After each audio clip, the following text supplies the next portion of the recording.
আসসালামু আলাইকুম আমার চাকরি প্রত্যাশী ভাই ও বোনেরা, আশা করি আপনারা সকলে ভালো আছেন। আমিও ভালো আছি।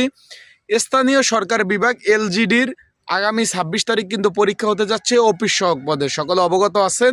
১ ঘন্টা ব্যাপী পরীক্ষা হবে ইডেন মহিলা কলেজে, বিভিন্ন কলেজে। এখন সকলে ফোন দিচ্ছেন যে ভাই পরীক্ষাটা আসলে এমসিকিউ হবে না লিখিত হবে, অনেকে জানতে চেয়েছেন এই বিষয়। তা আজকের এই ভিডিওর মাধ্যমে সেই বিষয় জানিয়ে দেবো। আর একটা বিষয় হলো আপনারা কি বিষয়ে পড়াশোনা করবেন সেই বিষয়ে আপনাদের আজকের এই ভিডিওর মাধ্যমে জানিয়ে দিব। আর অ্যাডমিট কার্ড যারা এখনও ডাউনলোড করতে পারেন নাই, কীভাবে করবেন, পরীক্ষার হলে কি কি ডকুমেন্ট কাগজপত্র লাগবে, সকল বিষয় আজকের এই ভিডিওর মাধ্যমে আপনাদের তথ্য A to Z জানতে পারবেন। তাহলে ভিডিওটা শুরু থেকে শেষ পর্যন্ত দেখার চেষ্টা করবেন। ইনশাল্লাহ গুরুত্বপূর্ণ তথ্য বিষয় এই ভিডিওর মাধ্যমে জানতে পারবেন। চলুন ভিডিওটা শুরু করে দেই। এখন বিষয়বস্তুটা হলো স্থানীয় সরকার এলজিডি চাকরি কি? এলজিডি চাকরিটা একটা পাওয়ারফুল চাকরি। সকলে যারা বুঝেন চাকরি, যে এলজিডি চাকরিটা হলো একদম সম্মানজনক একটা চাকরি, যেটা আপনি রিটায়ার্ড পেনশন থেকে শুরু করে এককালীন সুবিধা, বিভিন্ন ধরনের সুযোগ সুবিধা থাকে এই চাকরিতে, কিন্তু সকলেই জানেন। এখন যেহেতু পরীক্ষার ডেট পড়ে গেছে, আগামী ২৬ তারিখ পরীক্ষা, সময় হাতে বেশি একটা নাই। যারা আমার ইউটিউব চ্যানেলে নতুন তারা অবশ্যই আমার এই ইউটিউব চ্যানেলটা সাবস্ক্রাইব করে রাখবেন।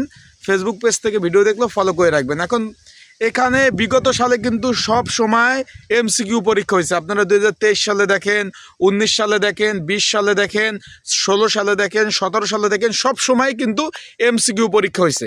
এইবার কিন্তু ভাই পরীক্ষার্থীর সংখ্যা একবারে কম, যেহেতু 12টি শূন্যপদ, আবেদন কম পড়ছে, তার কারণে কিন্তু এবার লিখিত পরীক্ষা অনুষ্ঠিত হবে। সেই লিখিত পরীক্ষার প্রিপারেশন প্রস্তুতিমূলক একটা সাজেশন রয়েছে। যদি আপনাদের কারো প্রয়োজন হয়ে থাকে, স্ক্রিনের উপর হোয়াটসঅ্যাপ নাম্বার রয়েছে, ডিসক্রিপশন বক্সে নাম্বার রয়েছে, এই নাম্বারে কিন্তু মেসেজ করতে পারেন, যোগাযোগ করতে পারেন। যোগাযোগ করে আমার কাছ থেকে কিন্তু আপনারা সাজেশনটা নিয়ে পড়তে পারবেন। তাই যাদের প্রয়োজন আছে তারা অবশ্যই কিন্তু মেসেজ করবেন, যোগাযোগ করবেন। যোগাযোগ করে সাজেশনটা নিয়ে কিন্তু আপনারা পড়তে পারবেন। এখন বিষয়টা হলো পরীক্ষার হলে কি কি ডকুমেন্ট বা কাগজপত্র আপনাদের নিয়ে যেতে হবে। অনেকে জিজ্ঞেস করছেন। এখানে শুধুমাত্র অ্যাডমিট কার্ড আর কলম, আর কোনো কিছু প্রয়োজন নাই। অনেকে জিজ্ঞেস করছেন যে ভাই কি কি কাগজপত্র নিয়ে যেতে হবে। শুধুমাত্র অ্যাডমিট কার্ড আর একটা কলম নিয়ে গেলে আপনারা কিন্তু পরীক্ষা দিতে পারবেন, আর কোনো কিছুর প্রয়োজন নাই, শুধু অ্যাডমিট কার্ড আর কলম। তা সকলে ভালো থাকবেন, সুস্থ থাকবেন, চোখ রাখবেন আমার ইউটিউব চ্যানেল, ফেসবুক পেজে সকল ধরনের আপডেট তথ্য পেতে। আর আজকে কিন্তু প্রচণ্ড ভাই শীত পড়ছে। আপনাদের এলাকার কি অবস্থা, শীতের পরিমাপ কেমন, অবশ্যই জানাবেন কমেন্ট বক্সে। আর যারা পরীক্ষা দিতে যাবেন, ঢাকাতে সকলেই জানেন যে প্রচুর পরিমাণ একটা জ্যাম জট, তারপর বিভিন্ন হরতাল অবরোধ, বিভিন্ন ধরনের প্রবলেম লেগেই আছে। তার কারণে আপনারা কিন্তু প্রিপারেশন যদি ভালো থাকে পরীক্ষা দিতে যাবেন, আর প্রিপারেশন ভালো না থাকলে পরীক্ষা দিতে যাওয়ার দরকার নাই। কারণ আপ ডাউন একটা খরচ আছে, যাবেন আসবেন, আপ ডাউন প্রচুর পরিমাণে একটা খরচ আছে। সেই খরচ কিন্তু নিজেদেরই বহন করতে হবে। বিষয়টা ক্লিয়ার?